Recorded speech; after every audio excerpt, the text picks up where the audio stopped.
Someone made this soup for me and I could not stop thinking about it, so I had to make it for you guys. All right, friends, today we are making a creamy tortellini soup.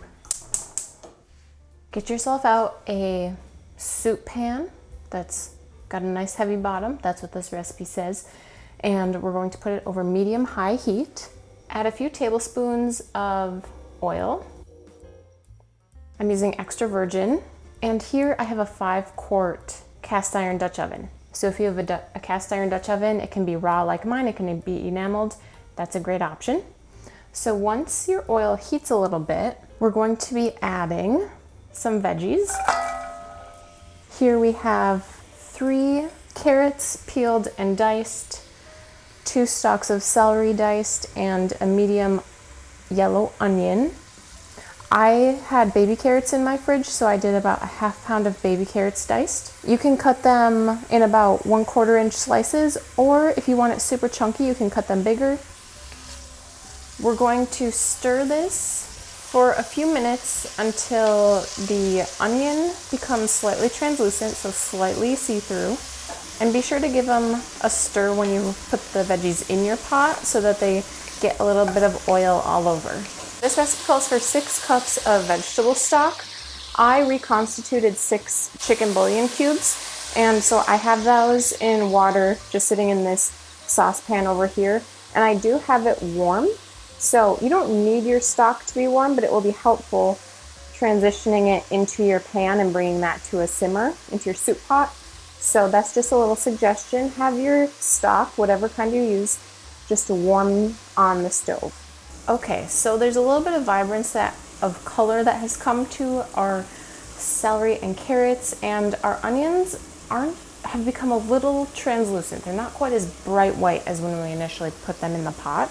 So we're going to add some seasoning.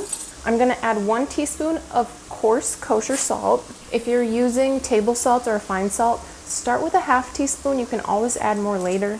I'm going to add a 1/4 teaspoon of black pepper. You can definitely add more if you want it a little more zippy. I'm going to add 1½ teaspoons of garlic powder. And if you wanted to add real garlic, go ahead and do that in place of the garlic powder. And I'm going to add 1½ teaspoons of Italian seasoning. Now, I'm not always the biggest fan of Italian seasoning, but it works really well in this recipe. So go ahead, stir your seasonings in, get all your veggies coated. Now, this makes a really big pot of soup. If you've been watching my videos for a while, you know that I have a blue Dutch oven. This recipe will overflow in the blue Dutch oven. So again, this is a 5-quart pot. We're gonna add 1 whole stick of butter. We're gonna let this melt, and we're gonna stir our veggies so that they get all coated in the delicious butter. If you're using butter that doesn't come in a stick, you'll need 8 tablespoons. You may already know that, but just in case. And while that's melting, we need to get out a ½ cup of all-purpose flour.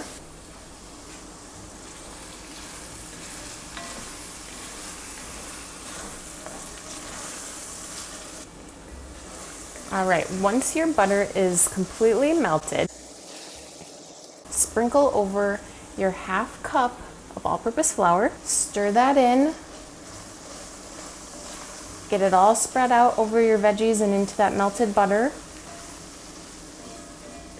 And it's going to kind of gum up the moisture.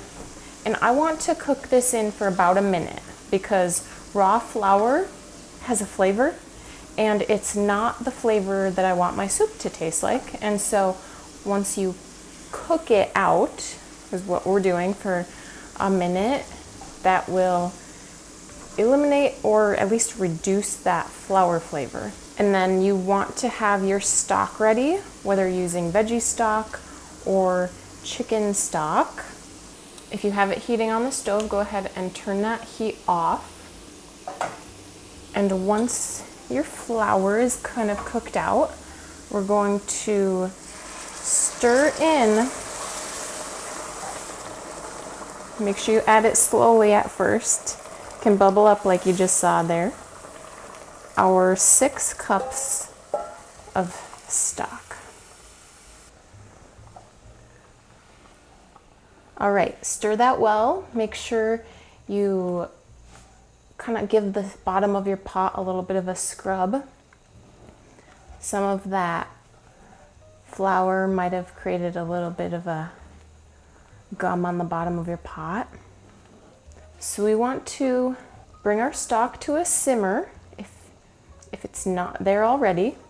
And then we're gonna let this simmer for about 3 to 5 minutes. Now, the reason for the flour is the butter and the flour. There's flavor in the butter, but with the flour, it's going to help thicken our soup. So I'm gonna turn my heat down to medium because I don't need it boiling. I'm gonna make sure all that gum is off the bottom of my pot. I can still feel it a little bit. We're gonna let this simmer for those 3 to 5 minutes. While this is simmering, go ahead and open a couple cans, 2 cans of evaporated milk. If you do not have evaporated milk, you can use regular milk. I would recommend 2% or whole milk. You could even use cream. That would be a very, very rich soup, but it would still taste delicious. Be sure to give your pot a stir every once in a while.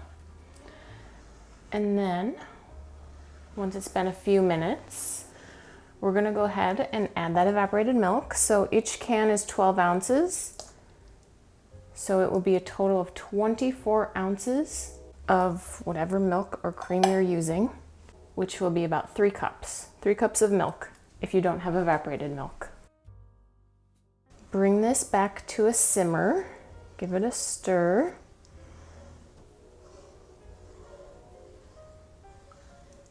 This is my first time making soup in such a big Dutch oven, and I feel like it's a cauldron. You can turn your heat back up if you need to get back to that simmer, but this is all partially to help the flavors marinate and your soup thicken.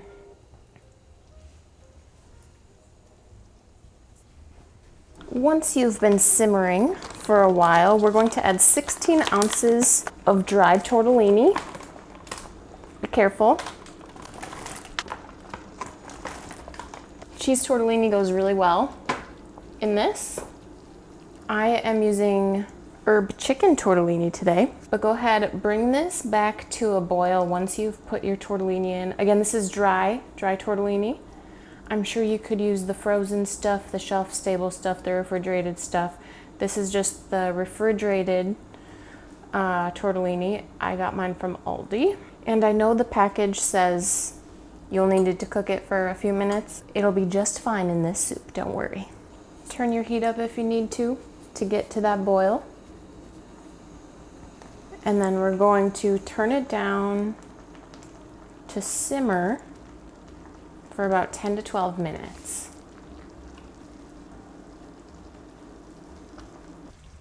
All right, once your 10 to 12 minutes are up, you want to feel that your soup is starting to thicken. We want to taste test for salt and pepper. Be sure to taste test your food when you're cooking, because sometimes it just needs a little bit of salt. No, I think mine's perfect. The final ingredient is spinach. Obviously, you could leave this out, but I'm in the business of sometimes following a recipe and also nutrition, because this spinach is going to wilt down so much. You see how full my pot is? Okay, we're supposed to use 5 ounces of spinach. Look at this massive leaf. You can use baby spinach. Fret not, just push it down. It'll wilt, stir it in.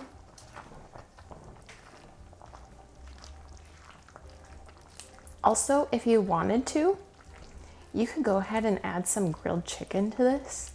I think that would be fantastic. But this is such a hearty soup to begin with. Up to you. That's one of the beautiful things of soup, is you kind of can just make it your own. I have to say, someone made this soup for me, and I could not stop thinking about it. So I had to make it for you guys. So here it is. This is not my recipe, as you can deduce from what I just said. It is from thesweetoccasion.com. So I will leave that link down below. But once you have put your spinach in, this is going to simmer for 3 more minutes. Again, we're just getting this soup to thicken, and honestly, you could serve this right now. It's up to you. It will thicken as it cools a little bit. So I'm gonna let this go for just a few more minutes, but be sure to give this video a big thumbs up if you would give this soup a try. Super stick to your ribs, as Rachel Ray would say. Super hearty, super satisfying, super filling, super warming on a cold day. I know some people are going into spring, summer when this video goes up, but I think this one might become a staple in my kitchen. Be sure to subscribe for more delicious recipes. And if you need a recipe for a crusty bread or a delicious homemade roll, go ahead, click here on screen, and I'll see you guys there.